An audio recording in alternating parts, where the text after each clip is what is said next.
There are 5 different types of mindfulness, and mindfulness stretches back to ancient Buddhism, but when it became integrated into Western culture, it got a little distorted, got a little simplified, and lost some of the deeper meanings that it used to stand for and whatnot.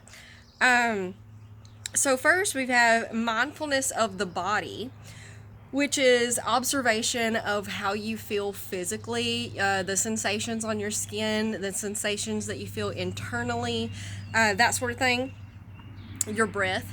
Um, Mindfulness of feelings or emotions is noticing your emotions essentially, but not reacting to them, not allowing them to gain that instant reaction that we normally have without practice of being mindful of our emotions.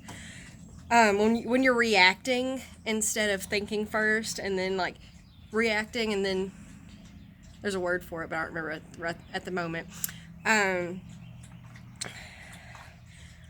Reacting without thinking, just your instant reaction, is out of control of your emotions, whereas thinking about it first and not reacting and observing from a standpoint first gives you that control over your mind and emotions. So then we have mindfulness of consciousness, which is essentially noticing the direction of our attention and observing different states of being.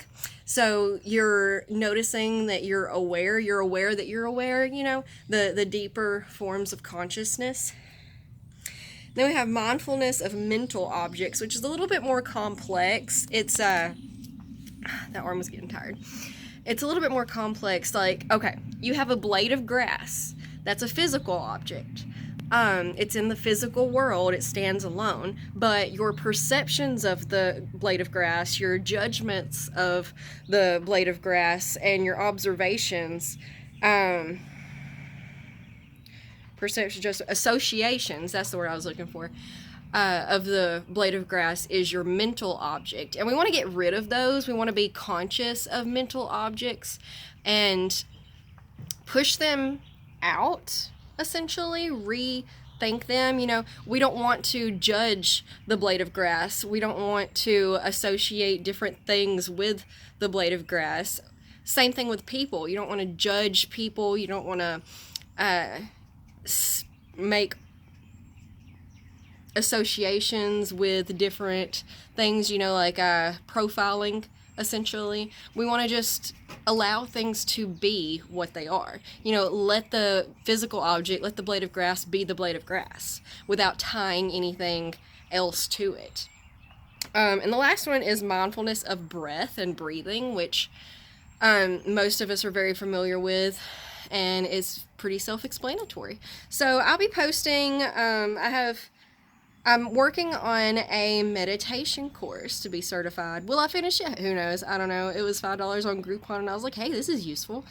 So it's kind of a thing I'm doing on the side for fun, and this is where all this information is coming from. I have my notes right here is what I'm reading. Pretty notes.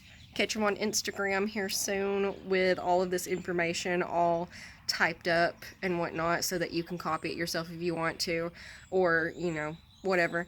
Make sure you get in the Facebook group where we're going to be going through chakra work and this type of stuff on a daily basis, so that you catch everything, and make sure you like, subscribe, and all that good stuff. Let me know if you have any questions, and I'll see you later.